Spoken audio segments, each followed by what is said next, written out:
Hi, my name's Adrienne Hendricks, and I'm a saddle maker here in Idaho.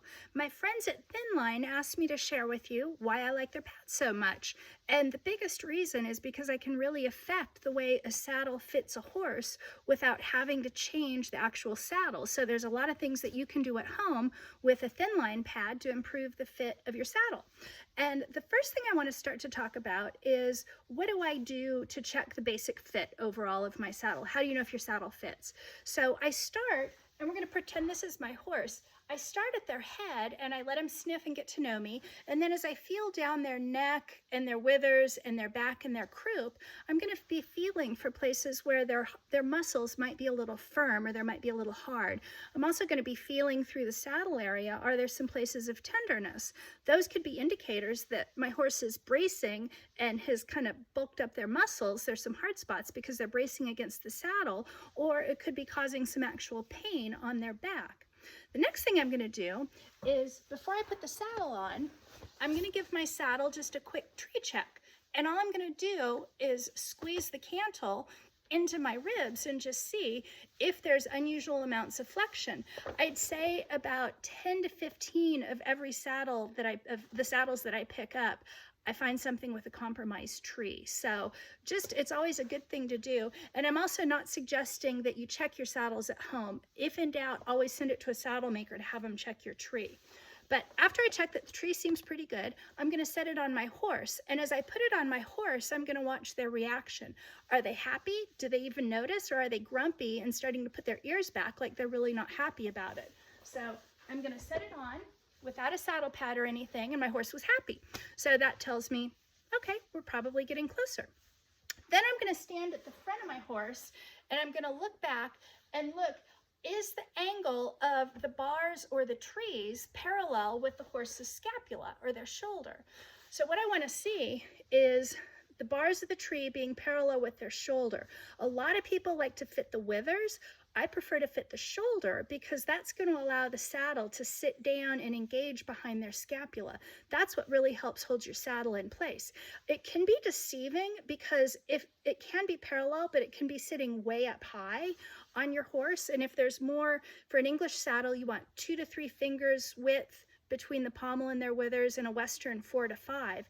If it's sitting up really high, it's going to be like a party hat on a beach ball, and that's going to be an indicator that your saddle's too narrow. And just like a pair of shoes, I personally would rather have a saddle be too wide than too narrow, because if it's too small, can't do a thing. If my shoes are too big, I can always add socks or insoles.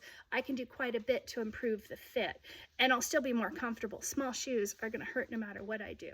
So we've checked the width of the tree looks okay. The trees are parallel, or the bars are parallel with their shoulder. The next thing I'm going to do is put a hand on the front of the saddle and a hand on the back, and I'm going to press back and forth to see if there's much wobble in the saddle. And I push back and forth and then kind of go in figure eights. We'll talk more about the wobble and what could be causing that later, but for now, I just want you to see if you can identify a wobble, or does the saddle sit pretty firm. So we've identified the front, checked the wobble. Now I'm going to take my hand and run it under the front of the saddle. And what I like to do is I close my eyes and I think tight, loose, tight, loose. I want to feel, is there even pressure along the whole front of the saddle, or is it tight in one place and there's loose to no contact in another? Again, that could indicate that your saddle's not fitting properly, because we want a nice even pressure the whole length of the front of the saddle.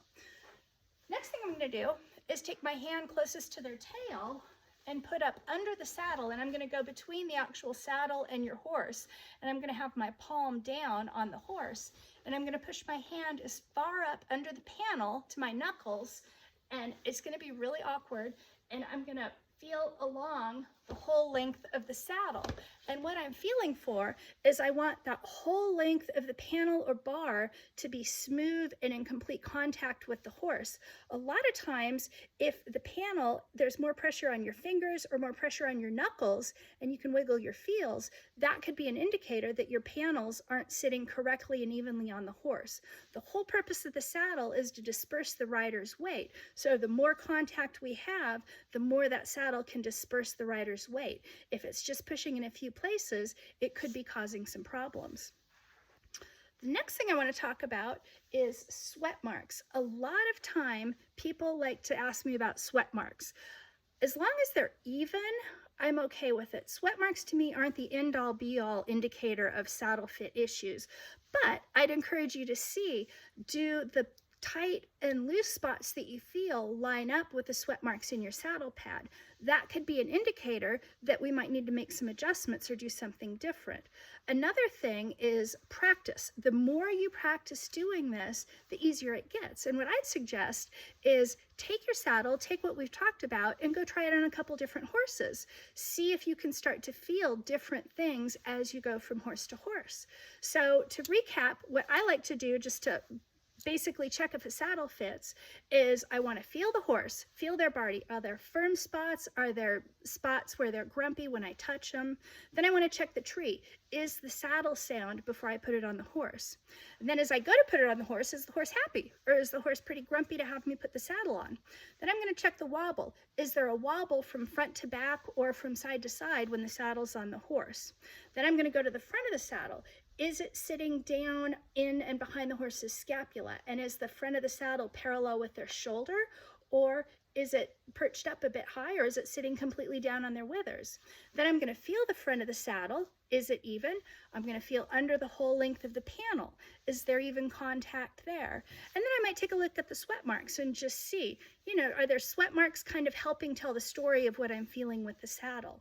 So overall, I hope this gives you a few ideas of areas you can just check to see at home if your saddle fits. I know if you're like me, I'm in Idaho, it's hard to find a saddle fitter. And so I hope this might give you some ideas of places to start. And Thinline gave me a code. So if you'd like to order a Thinline saddle pad, you can use Adrienne15, and that's ADRIENNE 15, and they'll give you 15% discount. So what I'd suggest is get your Thinline pad, and hopefully we'll have another video coming out soon, and I can help with some more ideas on how you can use your Thinline to help improve the fit of your saddle. We at Thinline and myself are committed to helping you and your horses be more comfortable, and we appreciate your time. Thank you.